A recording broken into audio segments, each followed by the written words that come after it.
j'espère que sur le périph' la connexion ne va pas être coupée.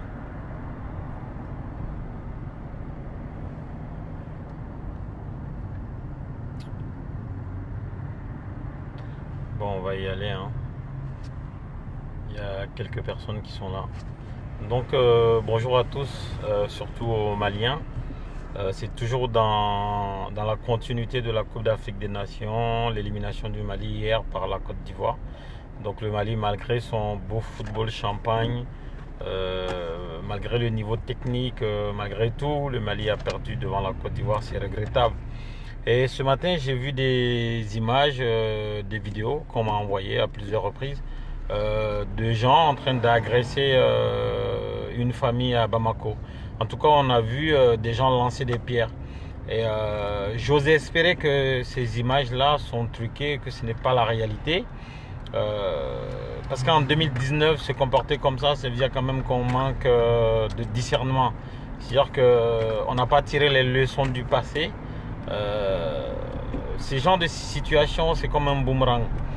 Quand le Mali joue contre la Côte d'Ivoire et que le Mali perd et des supporters maliens s'attaquent à des supporters ivoiriens, ils doivent savoir que dans le même temps, il y a des Maliens qui vivent en Côte d'Ivoire et ces Maliens sont facilement identifiables. Et donc s'attaquer à quelques familles ivoiriennes à Bamako, comme je l'ai dit, hein, j'espère que ce n'est pas vrai. J'espère que les images sont truquées, comme on a l'habitude de le voir sur les réseaux sociaux. En tout cas, moi, ça m'a blessé. Déjà, de par ma simple position, je vais vous raconter une anecdote. Quand moi, j'étais encore au lycée à Bamako, une fois, il y a eu un match Mali-Côte d'Ivoire et le Mali avait perdu. Et j'étais au stade et je supportais le Mali. Et comme à l'époque, j'avais un accent, mon accent ivoirien, il était très prononcé. Et en fait, tout en moi voyait que je venais de Côte d'Ivoire. Et donc, j'ai failli me faire agresser dans le quartier de Médinekura, juste en face du 3e arrondissement. Donc, pour vous dire que cette situation-là, ce comportement ne sert personne. Agresser physiquement des gens parce que vous n'êtes pas de la même équipe, c'est assimilable à du terrorisme. Ce sont les mêmes principes que les terroristes utilisent. Nous n'avons pas la même religion, nous n'avons pas la même façon de faire, nous n'avons pas la même façon de nous comporter.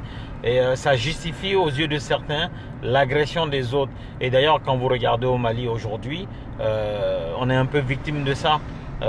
Au nord du Mali, on a vu des groupes de terroristes venus du monde entier s'attaquer aux Maliens parce qu'il y aurait une certaine différence. Et ben, c'est de la même façon qu'après un match de foot, certes, on a bien joué, on pensait à la qualification, on est tous déçus. Mais aller jusqu'à s'attaquer à l'intégrité physique des gens sous prétexte qu'ils sont ivoiriens alors qu'ils vivent au Mali, pour moi, c'est très grave. Donc, je me désolidarise des gens qui ont eu ce comportement-là. Et je vous invite à les dénoncer, à vous désolidariser parce que ça n'a pas lieu d'être. Le football est une fête perpétuelle. Voilà, le football, c'est une fête perpétuelle.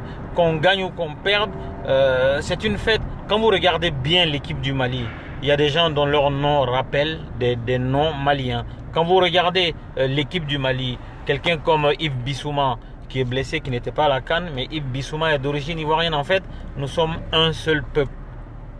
Côte d'Ivoire, Mali, Burkina, Sénégal, Guinée, on est le même peuple.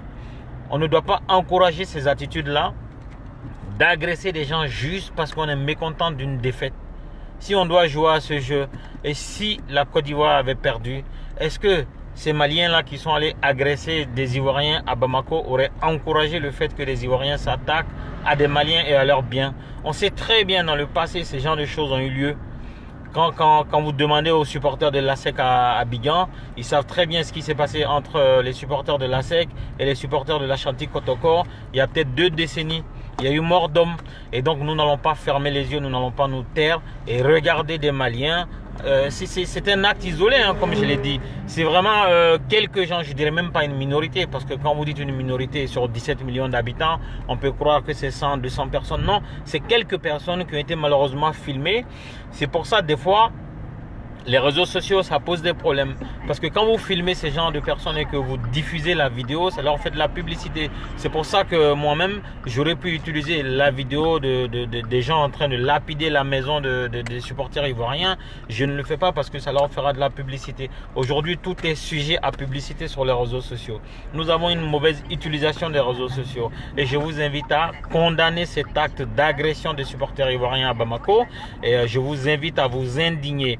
Si vous refusez de vous indigner, si vous refusez de condamner, vous deviendrez de fait des victimes le jour où le Mali aussi va battre une nation.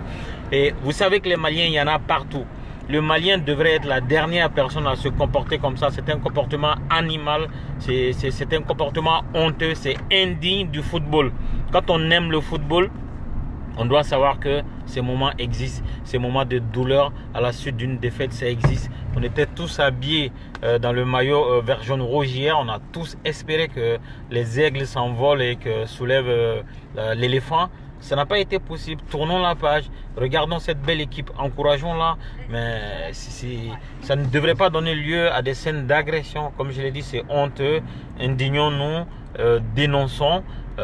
Ceux qui connaissent les gens qui ont fait ça, si vous pouvez informer les autorités, la police ou tout ce que vous trouvez, faites-le. Vous le faites pour vous-même. Si vous laissez faire, le jour que le Mali va battre la Côte d'Ivoire, sachez qu'il y a plus de Maliens en Côte d'Ivoire qu'il y a d'Ivoiriens au Mali.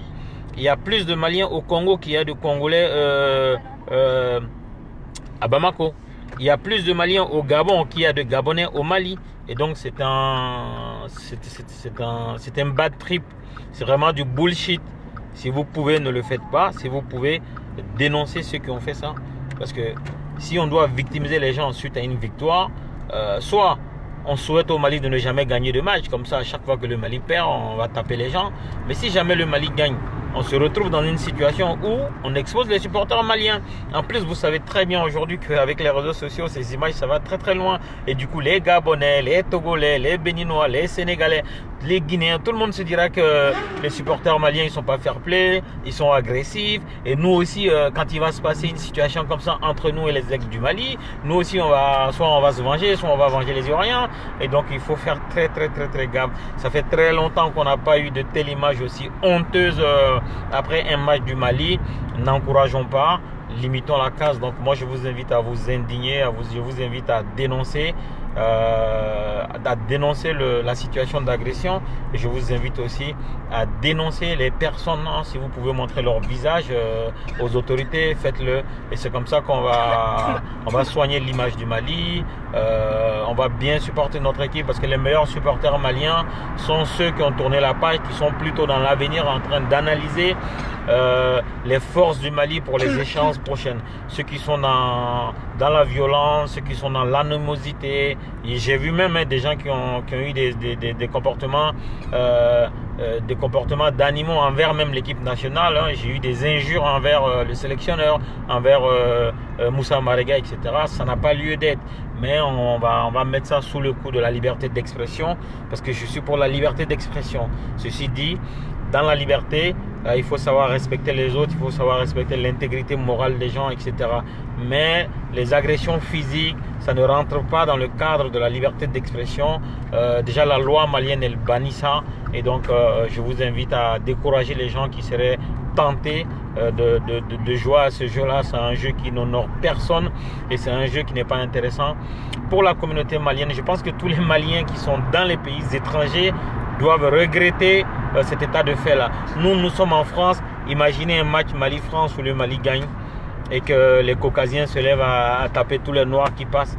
C'est vraiment pas stylé, c'est pas sexy.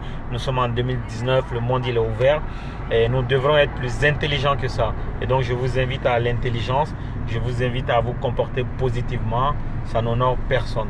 Donc c'était mon petit coup de colère là cet après-midi suite à ces vidéos barbares là, enfin des tentatives de barbares, parce que c'était une tentative.